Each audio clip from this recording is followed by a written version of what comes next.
Hi everyone, myself Sidraju, Assistant Professor of Chemistry. In this session I am going to discuss about crystallography. It is for BSc third semester. Here I am going to discuss particularly about crystal system and their characteristics, types of unit cell, calculation of number of particles in a unit cell of a crystal lattice, types of lattice, abrasive lattice. Let me consider each of them in detail. The first one, crystal system and their characteristics. We have learnt about this in our previous classes. Let us try to recall few things. This is a portion of a crystal which represents the three-dimensional arrangement of constituent particles in a crystal. This is what we call space lattice or a crystal lattice. Each point in the space lattice or a crystal lattice is called a lattice point, which represents the position of a constituent particle in a crystal. Then it is important now, a smallest portion of a crystal lattice which repeats itself in three dimension to produce the entire crystal structure is called a unit cell. Then what are the types of unit cell? Unit cells can be broadly divided into two categories. One is primitive unit cells. So you just have a look at this. The constituent particles are present only at the corner position of a unit cell in case of primitive unit cells. So you just consider this is a cubic unit cell in which the 8 particles are present at the corner only. Next one, a centered unit cells. Unit cell contains one or more constituent particles present at positions other than corners in addition to those at corners. Centered unit cells are of three types. The first one is a body centered unit cell.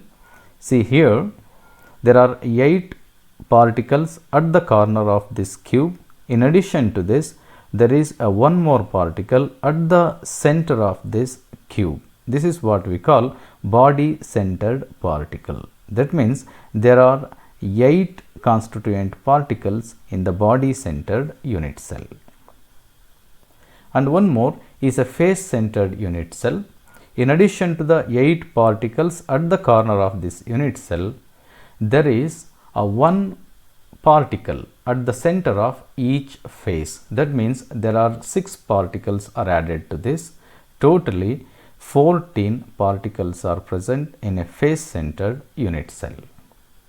And one more is the end centered unit cell. Here there are 8 particles at the corner. In addition to that, there are 2 particles at the center of opposite face. So there are 10 particles in a end centered unit cells. Now, the calculation of number of particles in a unit cell of a crystal system. That's we have to learn how to calculate the number of particles per unit cell. So let me consider the first one, primitive cubic unit cell. So this is the open structure of primitive cubic unit cell. This is the space filling structure of primitive cubic unit cell, and this is actual portion of atoms belong to a one unit cell. So you just consider in case of primitive cubic unit cell, there are 8 particles at the corner of a cube. So each particle belongs to a 8 unit cell, or we can say each particle is shared by 8 unit cells. Have a look at this. I am considering a reference which is indicated by blue color. So the particle which is present at the corner of a cubic unit cell, primitive cubic unit cell, is shared by 8 unit cells. Here 1, 2, 3, 4, 5, 6, 7, 8. 8 unit cells. So we have to consider this during the calculation of number of particles per unit cell. So the number of particles in a unit cell will be equal to there are 8 particles at the corner into each particle is shared by 8 unit cells. So 1/8 of the portion of unit cell belongs to 1 unit cell. So it will be a 1 particle. So primitive cubic unit cell is having 1 particle per unit cell. Another one, a body centered cubic unit cell. You consider these 3 structures, the open structure, a space filling structure, and the structure which represents the actual portion of atoms belongs to a 1 unit cell. So here you have to do the calculation like this. So no doubt there are 8 particles at the corner. I have taken this. So as we are familiar with this, each particle is shared by 8 unit cells. So 1/8 per corner atom per 1 unit cell, plus in addition to this there is 1 body centered particle which will be shared by this unit cell only. Hence it will be 1 plus 1, 2 particles. That is, number of particles per unit cell in case of body centered cubic unit cell is 2. Let me consider face centered cubic unit cell. Here I have considered 3 different structures: open structure, space filling structure, and the structure which represents the actual portion of atoms belongs to 1 unit cell. So we can do the calculation like this. So we know that the corner particle is shared by 8 unit cells.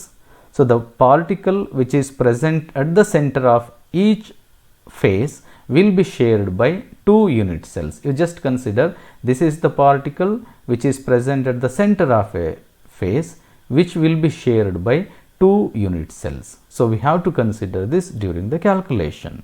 So number of particles in 1 unit cell will be equal to, there are 8 corner particles. So 1 particle gives a contribution of 1/8 per unit cell, plus there are 6 face centered particles, each will contribute of to a unit cell. Then it will be 1 plus 3, total 4 particles. So the number of particles per unit cell in case of face centered cubic unit cell is 4. You consider end centered cubic unit cell. So this is the representation. The constituent particles are present at the center of opposite faces. As we know that the particles which are present at the center of face is shared by 2 unit cells. Hence number of particles in a unit cell will be equal to 8 corner particles into 1/8 per corner atom. As we know this, there are 2 end centered particles, each is shared by 2 unit cells. So then the portion will be belongs to 1 unit cell is off, then 1 plus 1, this will be 2 particles. That means number of particles per unit cell in case of end centered cubic unit cell is 2. Now we are also familiar with this. There are 7 types of crystal systems based on the 6 parameters that characterizes the unit cell, that is A, B, C, the edge length of a unit cell, and alpha, beta, gamma, the angle between the edges. So they are cubic crystal system, tetragonal system, orthorhombic, monoclinic, hexagonal, rhombohedral, and triclinic. So these 7 crystal systems gives 14 variations. They are called Bravais lattice. Let me consider them in detail. The first one is a cubic crystal system. It will produce 3 variations, that is primitive, body centered, and face centered. So in case of cubic lattice, all the sides are of same length and angle between them is 90 degree. So next you consider tetragonal crystal system. It produces 2 variations. One is primitive, another one is body centered. So in case of tetragonal crystal system, one side different in length to the other. That means the 2 sides are of same length, one will be a different, but angle between any 2 edges is 90 degree itself. And one more, orthorhombic. It produces 4 variations, that is primitive, end centered, body centered and face centered. Orthorhombic lattice is characterized like this. The edge length are unequal, that is A is not equal to B, which will not be equal to C. The angle between the faces are all 90 degree only. Then monoclinic, one more crystal system, it produces 2 variations. So side are unequal, 2 faces have angles different to 90 degree. See, this will be a more than 90 degree and this will be a less than 90 degree. And one more crystal system is the hexagonal.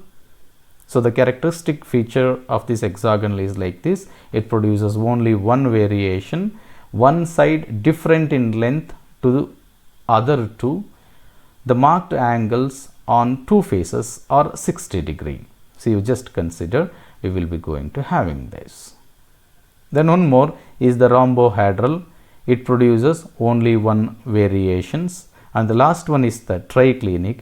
It is also producing one variation. So totally there are 14 possible variations. They are called Bravais lattice. They can be summarized in the chart. You just consider there are 7 crystal systems.